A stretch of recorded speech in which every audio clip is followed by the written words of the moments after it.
Hello everyone, I'm Coyote Jack, and well, let's continue.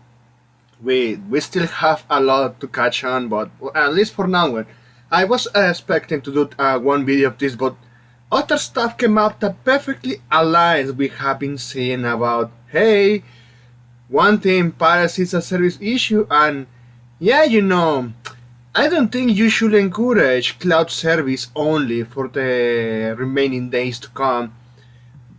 Just saying because it's not also freedom but also preservation.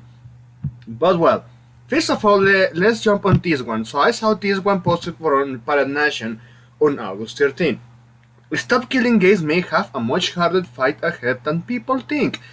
The campaign wants players to keep access to games they have paid for, but video game policy expert Dr. Sale Lapontin says the problem is much complicated legally.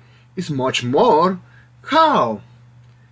Because it means that, like we have seen with Gibbs Ilemov, the CEO of Boogie Slop, that, well, the only thing that needed to do is just talk to some politicians behind the scenes, and yet the European Union completely cocked themselves. Ah, so look at this. Are consumer rights being violated? Well, they already exist to be violated. She explains the games involve a lot of different rights, so simply handing a dead game over to players isn't as easy as it sounds. Press X to that. Once again, I know this is a broken record, but the crew had an offline mode already implemented into the game. That's what that game was easier to be revived in less than a year by modders because they found an A.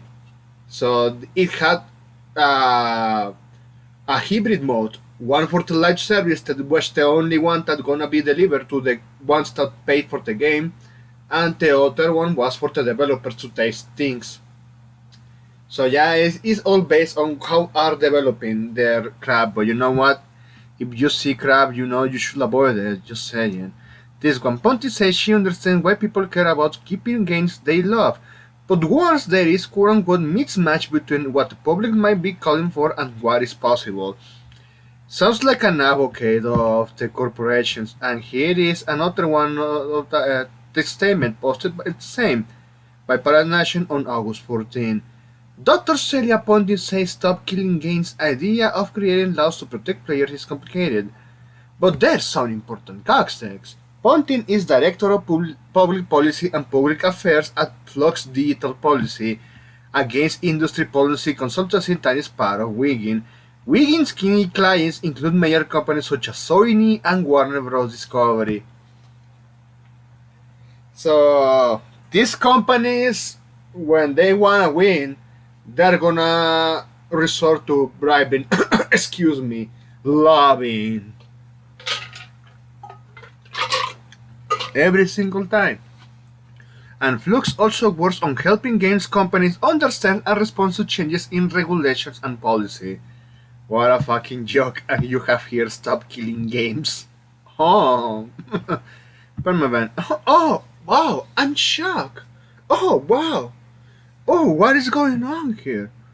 So she's paid to say that. Well, stating the obvious, man. So yeah, yeah, this is someone that obviously doesn't play video games. Key clients: Skydance, Warner Bros., 10 Bets, Kyberin and Gaming, New Vegas, Vegas, Paramount, Harswood, Altman, Sony, Playtech, and Epoch. So what do Flux Digital Policy do? Tech regulations is undergoing big changes, which means that games companies need to up their engagement with live policies issues. Whether that means getting involved for the first time or building on an existing strategy, we are here to help. So you have a bunch of women that are just there to talk to politicians and screw up gamers' rights when it comes to games, but at this point, even the problem is fixable if you stop consuming those live services. And even I know I stated I play gacha games But you know what? Those are free, and they don't attempt to rip me off completely at the first chance. Unless you are Blue Archive recently, but well, that's a different rant for another video.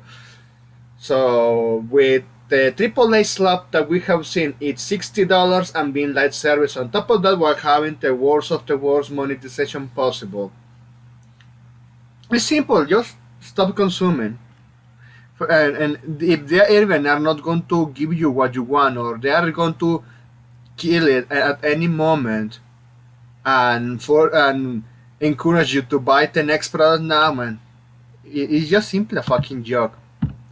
But since we have seen those advocates of you will own nothing and you will be happy, well, someone actually doesn't own anything anymore, and clearly is not happy because, well, this one, man, I'm gonna talk that one later.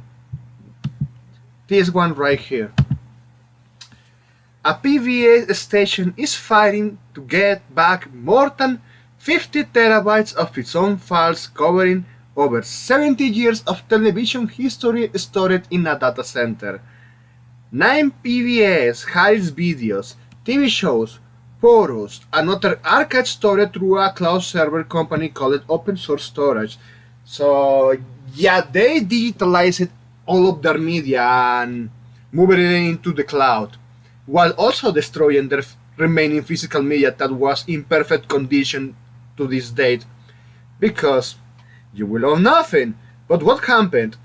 The company apparently went out of business, and 9PVA says it's lost access to its files.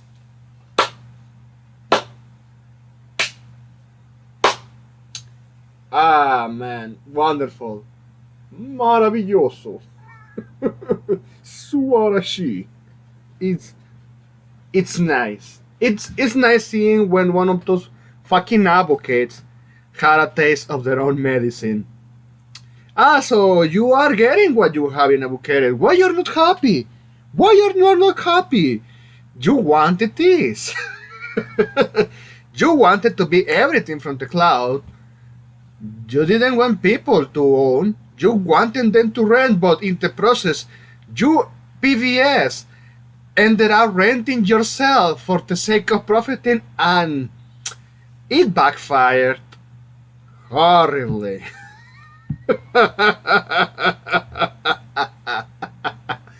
Ah, man, it's just nice to see. The station has now gone to court to get its archive back. Well, you know what they usually do with all those data centers when, based on regulations and protocols, you have two options: say goodbye, sayonara, archive the soup, because they have to take down all of those SSD drives, all those hard drives, and destroy them. Sure, or well, the second one probably in the middle of the process of the destruction, because they have to do it based on the same regulations, because they don't want any sort of leaks. But even some of those employees, you could ask and pay a chunk of money to all those rogue employees that probably on their way out got away with a lot of SSDs that they were still usable. Just saying. Because that's the only way to get through that. Well, it's the way, because otherwise, when they're not going to sell all the hard drives, or well, even they're not going to destroy them. So considering all the situation with the memory shortages, they're just going to do a hard reset. It's going to be difficult to recover something at that point, because they're going to be sold and used elsewhere. Either way, PBS is fuck. PBS is completely fuck. And the people's reaction, man, the Arshkas.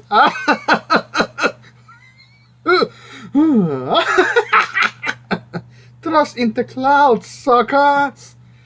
And then you have TS1 Daka Daka. Lamau, PBS destroyed all of his physical media and uploaded everything to the cloud. Now it's so lost because the cloud service deleted it all. Yeah, 70 years of history completely wipe out. So yeah, if the cloud storage provider went out of business, and even I know people happened to them.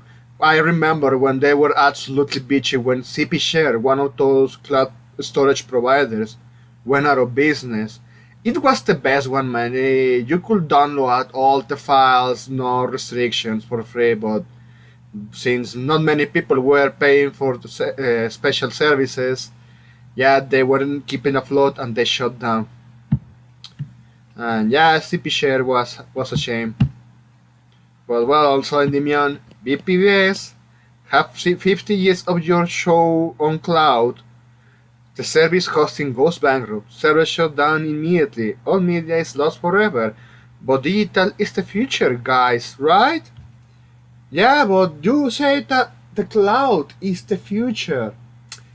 What will happen in an earthquake happens around those data centers and they are just dragged into the ground? They completely, the earth itself completely eats them.